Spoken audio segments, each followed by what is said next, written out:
All right, if you've been following these basketball cheat sheet videos, I really appreciate it. Thought it was time to make another one. It's about 90 minutes before the start of Game 4 between the home Milwaukee Bucks, who are down 2-1 in the series, to the favored Brooklyn Nets.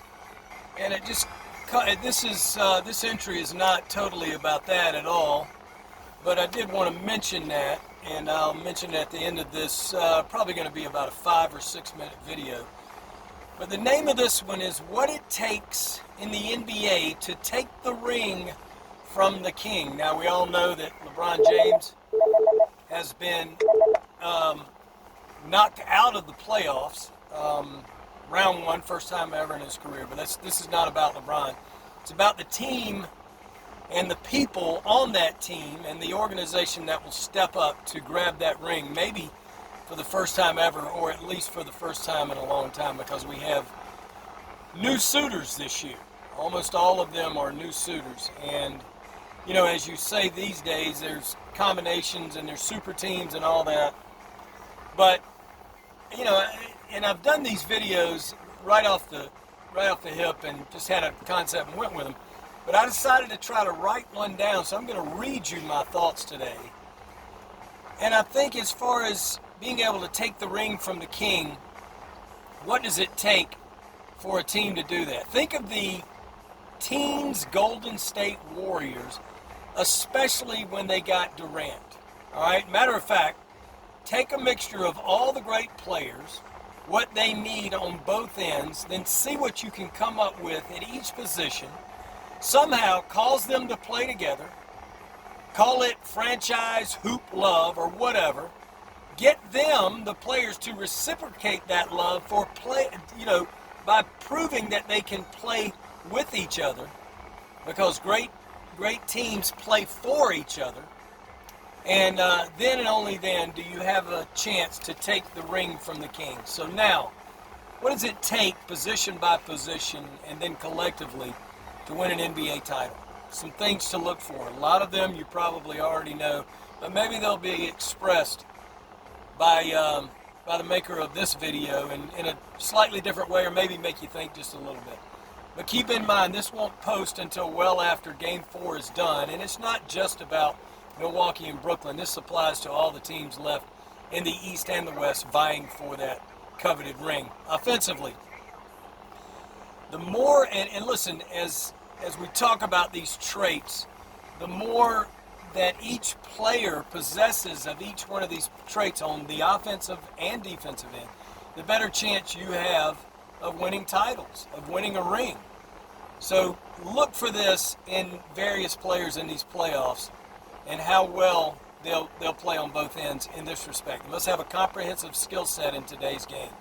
Need to be able to score at all three levels. Not everybody's going to fit all these descriptions, but once again, the closer you get to having that within each one of these players, the better your chances are going to be to win playoff games, go on deep playoff runs, sniff a title, and actually come away with one.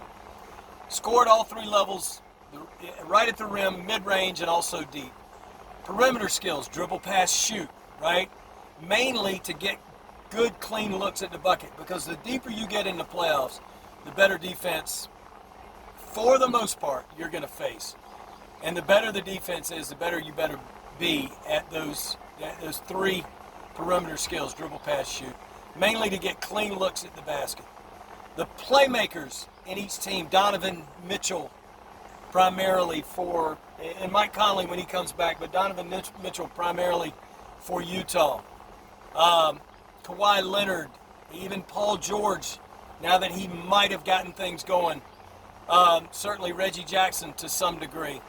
The playmakers are also in this day and time the shot makers, right? Think about even those who have been eliminated. I think immediately of Dame Lillard, of course. And I also think, of course, of Steph Curry.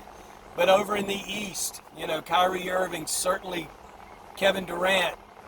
Offensively for Milwaukee, I think Drew Holiday, which I've already made a video about, a very aspiring video. He has to step up his game. He's not playing horribly, but he's not nearly as impactful as he needs to be for this team. He's not the only one. I'll mention them in just a minute closing this video, right? But they have to be able, you have to also have on your team not only that one playmaker, shot maker, but you actually need one or two more on the team. Guys that you can go to late in the clock, whether it's a quarter, a half, a 24-second each possession, or whatever. Each team, or at the end of the game for a crucial game winner, each team's got to have 1, 2, 3 guys, really 2 or 3 guys, if not more, who can create good looks for themselves and for others. And remember, you got to be good in transition, offensively and defensively. And the great teams, once again, think about those great Golden State Warrior teams for 4 or 5 years in a row. They share it well, which helps them shoot it well. The teams that shoot it well share it well. So in other words, and you've heard me say this before, teams in the NBA these days pass the ball better than at any point in history. The good teams. Now defensively, what does it take to win NBA titles? Well, you got to be able to guard your position. And in this day and time, most of the time you have to be able to guard 1 or 2 other positions, up or down from yours. Like if you're a 2 in the, a scoring guard, an off guard, a big guard, whatever you want to call it. In the NBA, think Jordan, think Kobe, think that ilk. You better be able to at least slow down some ones from time to time during a game, because a lot of times you're going to be called to do that. But you certainly better be able to guard your position and not be beat on a regular basis. Or, the teams that defend better, defense still to some degree wins championships. Got to be able to keep the ball in front of you. You got to be able to make the guy you're defending make tough contested shots.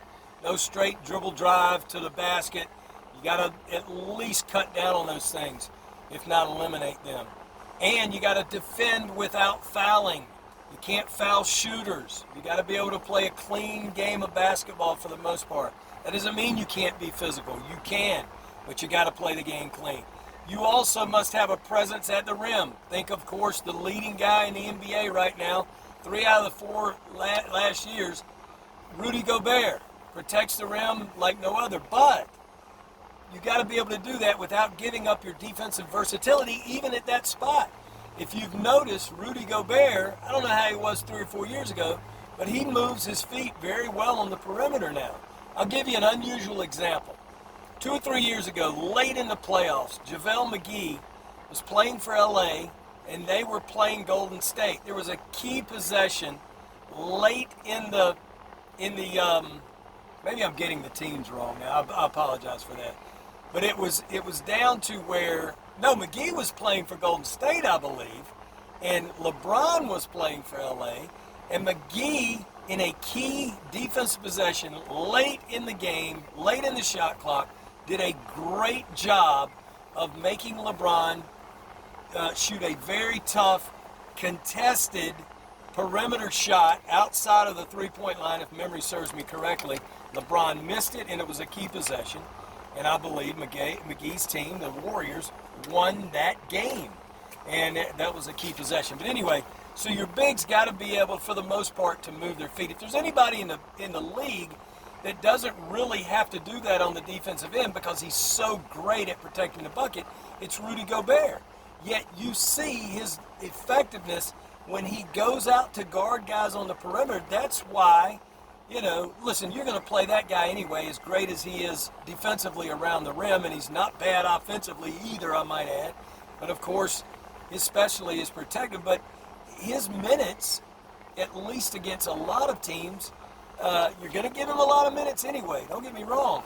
But his ability to go out and somewhat guard on the perimeter is key to Utah's success this year. Not only having, the best record in the league during the regular season, but up 2-1 in the Western Conference playoffs against the Clips right now at this point of making this video, right? So really defensively, you better be able to guard. Everybody on your team's got to be able to guard position by position, but you also got to be flexible enough. And in this day and time, a very large majority of teams switch instead of fighting over and through screens. they just switch because they're defensive players. They're players defensively, is what I should say. They are versatile enough, and they're athletic enough and long enough, and they play good enough defense where they can switch position to position. Now, sometimes you get in trouble, and that's the last thing I did want to mention. You better be able to guard pick and roll because everybody in the league does it. Very few teams don't really utilize pick and roll. And once again, those great playmakers, shot makers, they're so good in pick and roll that you have to really raise your game defensively to be able to guard them and slow them down. So that's what it takes to be able to grab the ring. And watch that today, especially now. Once again, this video won't post until after this game. And let me sum it up with this. The only way Milwaukee is going to not only win Game 4 but win this series is if guys like Drew Holiday and Giannis and Chris Middleton and everybody else, Connaughton and all their support players, they've got to defend at a high level. Listen, that's the toughest thing to do against this crew. Imagine if Harden were playing, trying to guard James Harden, Kyrie Irving, and Kevin Durant off the bounce on the perimeter. I mean, it's almost an impossible thing. So it takes not only great individual effort defensively, and once again, Drew Holiday, as good as he is defensively, he hasn't been horrible, but he's got to get even better against Kyrie Irving and occasionally when there's switches against Durant or whatever. And listen, there's only so much you can do. But you got to be great. You got to have great communication, and you got to play together, and you got to be able to switch. And let me close this video with this. The only way that Milwaukee is not only going to win Game 4 but win this series is on the defensive end and the offensive end. You got to stay somewhat true to who you are. I thought Jeff Van Gundy, or it was either he or Mark Jackson, I think it was Van Gundy, said the other night on the game broadcast that Giannis doesn't need to be trying things and experimenting during the game. Like he was 1 for 8 from 3. And I know at times this year, and maybe even a small amount of times during the playoffs, and maybe even last year's playoffs, he's been relatively effective from 3. Now is not the time to find that out, especially against Brooklyn. As great as they are offensively, and they ain't even been that great. I got news for you. They lost Game 3. At times, Milwaukee was effective at running them off the three-point line or at least contesting. But other times, Brooklyn got wide open looks. The best three-point shooter in the league percentage-wise this year was Joe Harris, of course. Had a great year, starting to have a very good career. He can really shoot the ball. With a clean airspace, you want those looks, and he had tons of them. Just had a bad night. So I thought Milwaukee played very unintelligently the other night, especially the Greek Freak. Look, I love me some Giannis, but you were super effective early in that game. Think about quarter 1. They were starting to blow out Brooklyn, but he was all in the paint. He was exerting himself offensively, and then all of a sudden, in the second quarter, you start working. You start experimenting with shooting the 3. Come on, Giannis. You gotta get back to getting to your strengths. Yeah, you can call it mucking it up, you can call it making it physical, or whatever you want to do, but you don't toy around with, you being a very low percentage three-point shooter, and all those other things you bring to the table. You're wasting your team's possessions. So Giannis, get better and smarter on the offensive end. Coaching staff, help him in different situations to get the ball not where he's getting it. That stagnates the offense. So Milwaukee's got to play much better on both ends. And good at times defensively in Game 3, but you got to be better in Game 4, and you certainly on the offensive end have got to be better. I think they will. I hope they will. I'd love to see a good series.